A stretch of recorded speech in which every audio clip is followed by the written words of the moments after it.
Hello, and welcome to episode 10 of Intercultural Insiders, which is also the first episode of 2023.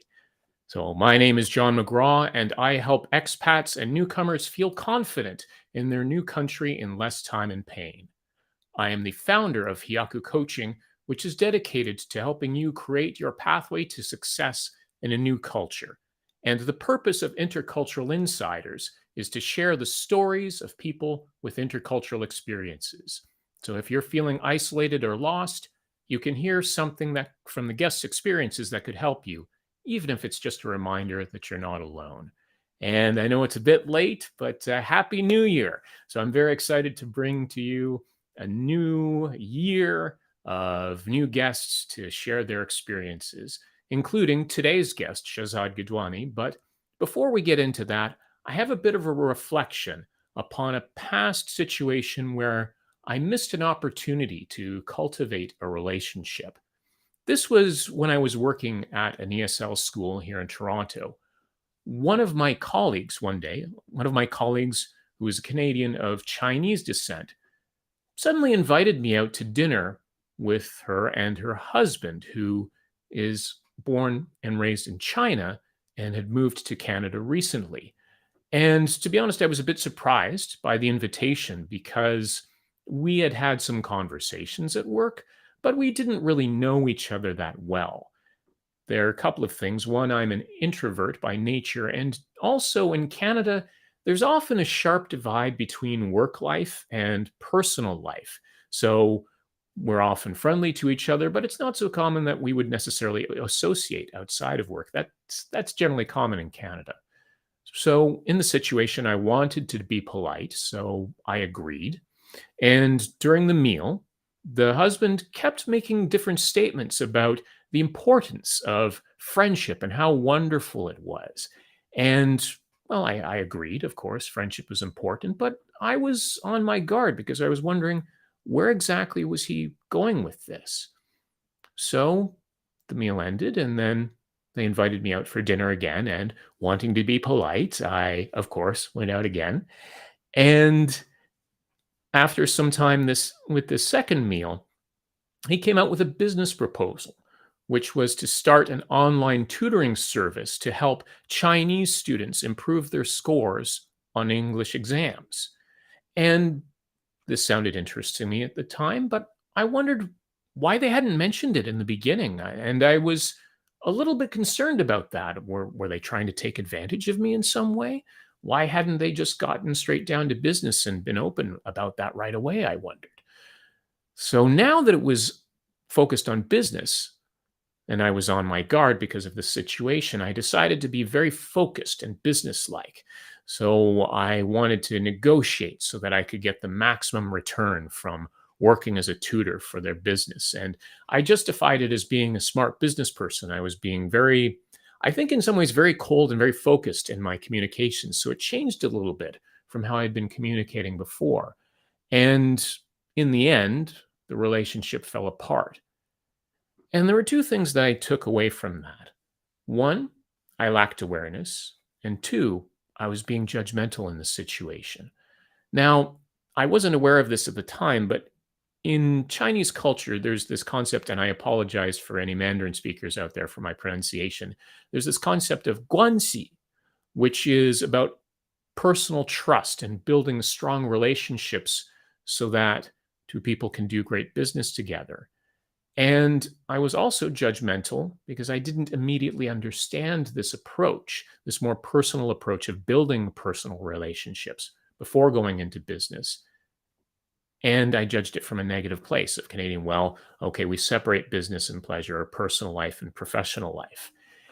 And because of that, I was overly cautious and very, I think, guarded and not really open to this new experience. And while it's important to be, of course, cautious in business relationships, I don't think there was much at risk in this situation. And looking back, I don't regret specifically that missed business opportunity, but I regret the opportunity that I had to build a stronger relationship with these people. And I think if I had done that, there could have been more opportunities that could have come up, whether they were business or just even a chance to broaden my world and my understanding. And having that awareness now and looking back on that, I'm able to learn from that.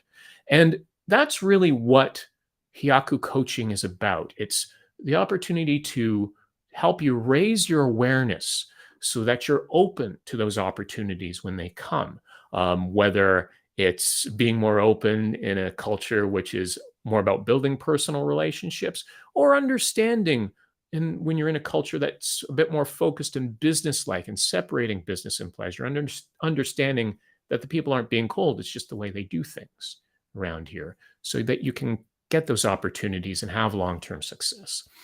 Now, today's guest, Shahzad, is a great example of a person who can adapt to many different cultural situations. He's a sales and marketing multicultural team leader, and he's the member of a board for BMG-Brilliant Minds Group, which is dedicated to helping newcomers and international students adapt to life in Canada so that they have long-term success beyond just getting a job. In this interview, today is part one of a two-part interview. He talks about his early intercultural experiences growing up as an Indian in Kuwait and his time studying in the US. He also mentions what an affluent customer said to him at one point that changed the way he looks at people, even today, and how understanding and adapting to different cultures makes for stronger teams. Now, of course, this interview is pre-recorded, but Shahzad is present in today's chat, and he will be available to answer questions and comments throughout the interview. So please feel free to be interactive in the chat and ask your questions there. You don't have to wait until the end of the interview to interact with that. We like to have a lively discussion here. So he will be there to interact in the interview. So without further wait, let's get into part one of the interview with Shahzad Gidwani. Shahzad, why don't you go ahead and tell us a little bit about yourself? Hey, John. Thanks for having me here. It's truly a pleasure. My name is Shahzad. Was born and brought up in the Middle East in Kuwait, but we are of Indian descent. Culture has been truly something that we have lived with, being from the Indian culture, being born and brought up in the Middle East culture, having gone to school in Cyprus for a few years, then transferring to the US, then going back to Kuwait to work with different multinational companies that have been exposed to cultures from across the globe. It's been an interesting journey, to say the least. And having worked with so many different people with different values which drive them has been a true learning experience, and the learning continues. We moved to Canada on April 1, 2020. No pun intended. It was April Fool's Day. And it was an interesting day to reach Canada with no one ahead of us in the border and no one behind us. Even the immigration officers were in shock as to, what are you doing moving here during COVID? It's been an interesting journey, one of lots of ups and downs. And I like to emphasize on the ups because we are here, we are happy, and this is our new home. All of the adjustments and the experiences you must have had. Why don't we take it back again to your earliest experiences? You mentioned growing up in a multicultural environment. Can you tell us a little bit more about that, your earliest experiences? Sure. So being brought up in the Middle East is very different. It's a very closed society. So to say it's opened up now over time, but when we were children, it was extremely closed. We were living in small apartments, going to Indian schools where the medium of language, of course, was English. But everyone around us were of Arab descent, whether they're from Kuwait or from Palestine, from Lebanon, from Egypt. So I think the most interesting thing was actually spending time with them, play football, or as you call it in this part of the world, soccer. It was extremely interesting because we got to learn each other's languages. And we actually made a pact. I would learn Arabic from them and they would learn English from me. And it worked. Most of those guys are still my friends. They speak good English. And thanks to them, I speak good Arabic. So that helped me blend into their culture and help them blend into my culture. We would go to each other's homes, try each other's dishes, learn and understand how each of us lived. It was very different. We were all different close societies trying to get together. It was amazing. That teaches you a lot. At the end of the day, we are all people. We all have similar goals, maybe not same, but very similar goals, similar motivation. We just have different ways of getting there. And we learned each other's ways and we hold friendships which are so old. And those friendships last a lifetime. I've read somewhere that if you are friends with someone for 7 years, you're friends for life. These friends were friends since we were like 5 years all the way till we were in our late teens. and had to leave Kuwait to study. And that itself was an experience because I left Kuwait when I was 18 to go to Cyprus, came back to Kuwait. It was 1990 and got stuck in Kuwait during the Gulf War. And it was us friends who actually stuck by each other and made that, I don't think easier, but at least we had someone to talk to during that phase. It was a very difficult phase, those few months in the Gulf War, and then going through Iraq to get out, and then flying back to India, and then moving to the US, go back to school. And it was those friends which kept us going. And then, of course, we made new friends coming into the US from another culture. Well, coming from the Middle East, going to the US was, wow, we're going to the place. And all of a sudden you realize that it's not like the movies, because for us, North America was based on the movies we saw when we were children, which were different strokes, Starsky and Hutch, Star Trek. And it was all like, wow, that's the country I want to be in. And it shocks you when you come here that, wait a minute, they're the same as us. They're having their own lives and learning as they go along. That was another cultural experience. Starting to deal with the local students, making new friends, learning their cultures, spending Thanksgiving in their homes, spending Christmas with their families, and then bringing them closer to our culture, which is the Indian culture, and exposing them to our festivals. We learn a lot. And once again, people are the same all over the world. Open your heart to them and they'll open theirs. Having those friends, developing that friendship early on, and even starting that kind of a bargain in a way, trading languages. Some of those friends have actually visited me in Canada. From the US, from Kuwait, they've actually flown down over the last year. And they understand, oh, wow, this is another culture. Studied in Indiana, which is a 2-hour flight. But it's a different world over there. Indianapolis is a different world. And when they came here to Toronto to visit us, they're saying, it's different. It's same or it's similar, but it's different. It's very interesting how perspectives change within a few hours of flying. It really is. It's a natural tendency, I think, when we're outside of a particular culture, a particular region, to group regions and assume that they're quite similar. Even within the Middle East, you could be in Dubai and you fly 1.5 hours into Kuwait and it's a different world. Yes, they speak the same language. The base culture is the same, but they're different people. And the way they do things, the way they handle things, it's completely different. When we were in the Middle East, everyone thought Canada and the United States is the same. It's all North America. But it's not. There's a significant difference in the thought process. They speak the same language with different underlying tones. They're still very different people. And no one's better than the other. It's just different experiences. They're all people at the end of the day. And guess what? Whether you're in Canada, in Kuwait, in India, in the Philippines, we all have the same wants in life. Everybody wants to have a decent life, a peaceful life. Nobody's out there to hurt anyone. Things do happen in the process, but they happen everywhere across the world. No one's immune to it. Yes, very true. Going back a little bit, you had all of those opportunities to exchange. What were some of the things that you felt that you picked up and that in turn that you also gave on the cultural side? So I think on the cultural side, we shared more. It was more give and take, right? You learn from them and they learn from me. It was continuously give and take. And you notice so many things were similar. When I went to Cyprus for a couple of years, we were expecting that we're going to Europe and it's going to be beautiful European city. Cyprus is in Europe, but they're very similar to the Middle Easterns and to the Indians. Their culture is so similar. They look different. They speak a different language, but their thought process is so similar. And that surprises you, right? You just assume that they're going to be different, but you learn a lot. You explain to them what drives you. And 9 out of 10 times, you have similar drivers.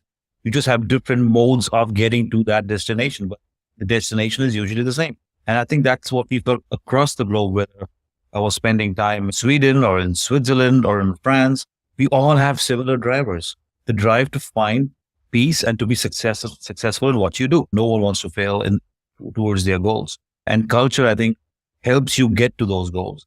And in a different country, you have to assimilate with that culture to help you reach those goals. You carry your culture with you, but you also assimilate to ensure that you become part of that community and part of that culture.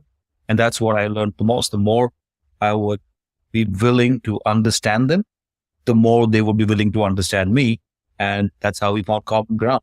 And that actually works. You make an excellent point about being open to understanding others and that in turn encouraging them to understand you. And I like what you said that we have the same desires, but different modes, different methods of getting to those places. Many people talk about the golden rule, right? To treat others as the way that you would want to be treated, which in principle, the idea is treating others with respect. But of course, then there's the question that how you treat someone with respect can differ based on the culture. What helped me with that was when I was at the university, my first job was a dishwasher at the cafeteria. Then my promotion was to be flipping burgers at the cafeteria. And then you start serving burgers. It was a progress.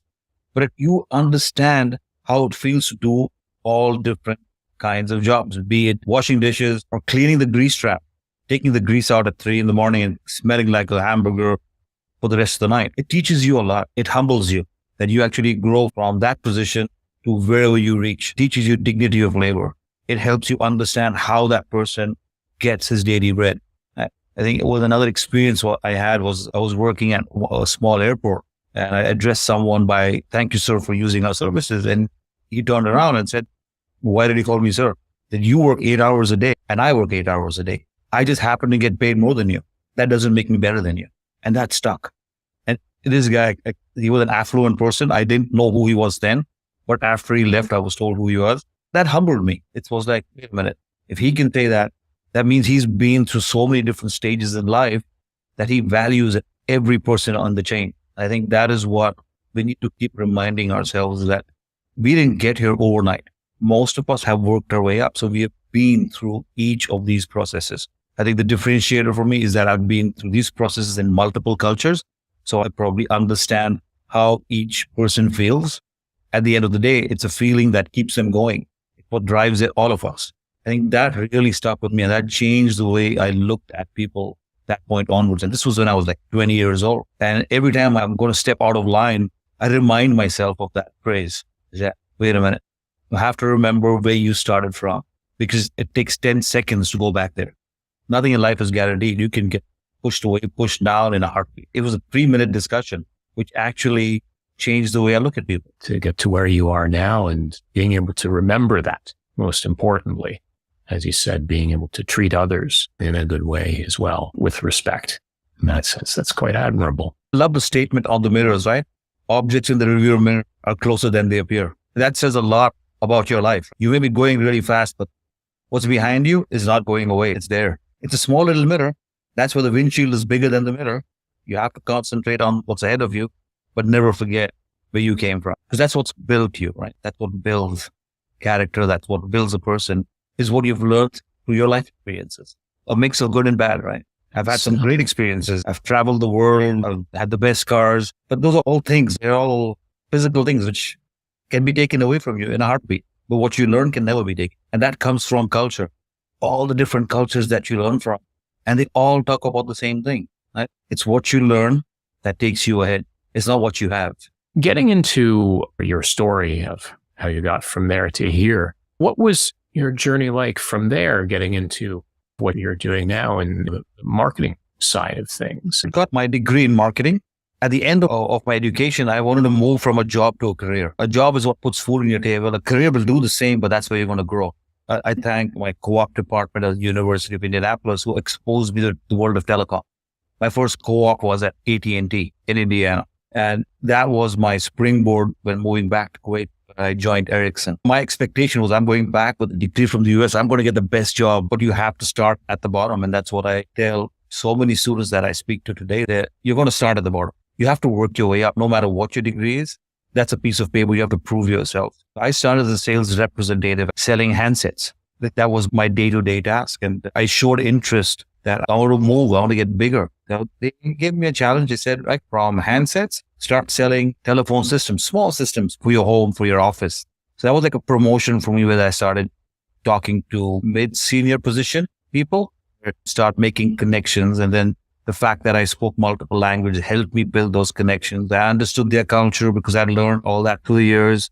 When I was talking to a person who was of North American origin or of Indian origin, of Arab origin, I knew how to speak to them because I knew what motivated them. Then they gave me a bigger challenge. They said, do you want to go one step higher? But it's a very difficult thing to do, is to sell telephone systems. I was like, okay, that's interesting. And I said yes. And Ericsson then invested money in me because they had faith. Spent a lot of time in Sweden learning how to sell these systems. And voila, we did break-in deals. We sold the first data system in the Middle East. And I remember when trying to sell that, first question we got from their CTO, who was actually of North American descent, is that who was going to use data on their phone? Why would I want to go onto the internet on my phone?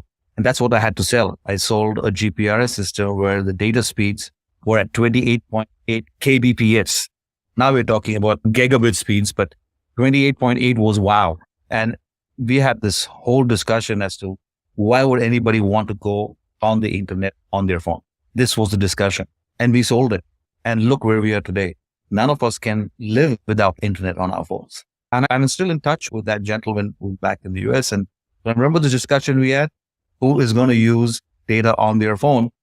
Today we're communicating on Messenger or on WhatsApp, using our phones, using high-speed data. And had we not made that move then, imagine where the world would be today. And all those deals were done purely because of building a relationship, understanding their culture, what motivates them, what drives them. I was an Indian selling a Swedish system in a Middle Eastern country to a CTO of North American descent and a CEO of European descent. It was literally a marriage of cultures. That little box, it does the miracles, but the sales and the marketing is done based on cultures, on how we can communicate with each other and pass the right message across. And then my next step was I moved away from telecom and into luxury, which was shocking to me. And the reason I was offered that position was, I remember telling the person that I've never dealt with luxury. How do I sell luxury? I don't know. He said, no, we want you to lead the team who will sell luxury. You've been successful in leading teams, building those teams. Let the brands take care of training them how to sell it. We want you to manage the teams. I said, okay, that I can do. Because again, I understand cultures. Because within those teams, we had people from the Arab world, we had Indians, we had Filipinos, we had guys from Bangladesh, from the US, from everywhere. It was a huge sales team of over 250 people from across the globe. I said, you know how to talk to people. And that's what we want you to do, is lead the teams. Don't worry about the actual sale. That'll happen. But if you don't have a strong enough leader to lead these teams and make them work together, no matter how much we train them, it's not going to work. So that's where I jumped in and said, okay, this is interesting. And literally we grew the business year on year by 10%. It just kept growing. At one point we were scared it's going to end. The growth, it cannot grow that much. And the manager was like, that's fine. We've grown so much that it's okay. Even if the growth slows down, we understand it doesn't grow forever. But it wasn't slowing down because we kept building that team. The team got stronger. They collaborated more. We were selling watches and jewelry starting at $200, going all the way up to 1.2 million. We were flying clients across the globe to close deals and spending on them. And they would actually spend $1 million buying a single piece of jewelry or watch. And that was because we understood our culture. We built that culture within the organization to ensure that our team understands the person on the other side. And it worked. It just kept working. It was all because of people. It's all about people, culture, and understanding that culture. I remember the exact figure, but I've seen a number of studies and figures showing that corporations that are diverse, that are able to manage that diversity effectively, have something like 35% greater profits than competitors that aren't as diverse or don't manage it properly. And clearly it sounds like you were able to do that extremely well. What would you say are some of the key points to managing diverse teams so that it is more successful? I can give you the way I would manage my team. I had an open door policy. I had no calendar where you have to actually book my time to come and then see me. I just had one standing request from anyone coming to see me. If you're coming to see me because you have a problem and you want to discuss it, walk in. If I'm not on a call and there's no one in the office, we can talk. If you're going to come to my office to complain about somebody, bring that somebody with you, because I don't want to hear one side of the story. I want to hear two sides of the story. And that actually worked. The open door policy worked very well for me. It was like, I may be leading this organization, but I believe in leadership with empathy. For me, if you don't have empathy, you're not going to get very far. Then you're no longer a leader, you become a boss. Sometimes you got to make hard decisions. Yes. Because when you hear two sides of the story, you have to judge who's on the right and who's on the wrong. That gets a little bit complicated sometimes, but 9 out of 10 times, when you understand all the cultural nuances behind the way people speak, their body language, you can actually judge very well who's hiding and who's holding things back and who's being very open. For me, that was my key to success, was come in, let's talk. And 9 out of 10 times, we can resolve our problem. There's going to be no winners, no losers. It's going to be we win together. Because guess what? We all have a common goal. I want everyone to succeed, and we need to reach our corporate goals and succeed as a team as well. There is individual success. Yes, you will be rewarded because you have done exceptionally well within your team. But if it's only you doing well and the rest of your team is lagging behind, it's not working, because we cannot rely on one person, because you could leave the job. I could leave the job. It has to go on. It cannot stop. We're building something which is for the corporation or for the company. You're building yourself as it is, but you cannot be indispensable. It's going to hurt everyone, including yourself, because you become good at doing only one thing, and that one thing may not be needed at the next place you go to. So learn from each other and let us all grow together. And that open door policy actually worked. In the 10 years that I was doing luxury, I think we only asked 2 people to leave the company because they did not fit the culture, which is a very good turnaround of having over 250 people and actually letting go of 2 people. In that way, we were successful. I'm sure there were companies doing better than us. There are many companies who mimicked our management. We could tell from the way things were happening there, but it's fine. When someone mimics you, it's a compliment. That's the way I see it. It's a compliment. If somebody's following your style, you actually succeeded. Let them follow you. Nice. Well, so fantastic first part of the interview with Shahzad, and so many gems in there. And I saw a lot of great comments about the diversity in the team and all of the other thoughts that were coming up.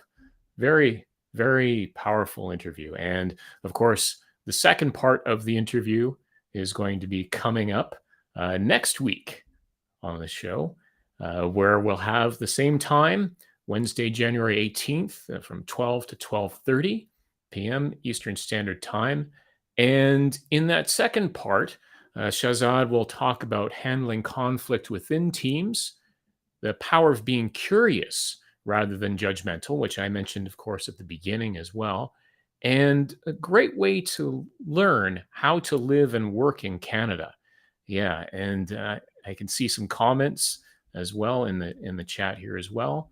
And I'll just highlight those as well from Mohammed, and thank you for joining us here, Mohammed, as well. Yes, again, lovely insights. Waiting to hear the second part too.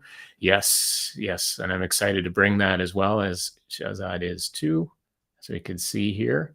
Yeah, and it has been a pleasure having you on the show as well, Shahzad. And I also want to mention, of course, that as many of you may already know, that the podcast, this show is in fact available now as an audio podcast on most major platforms, including Apple Podcasts and also Spotify and many others. So you can just go to take a look for Intercultural Insiders there.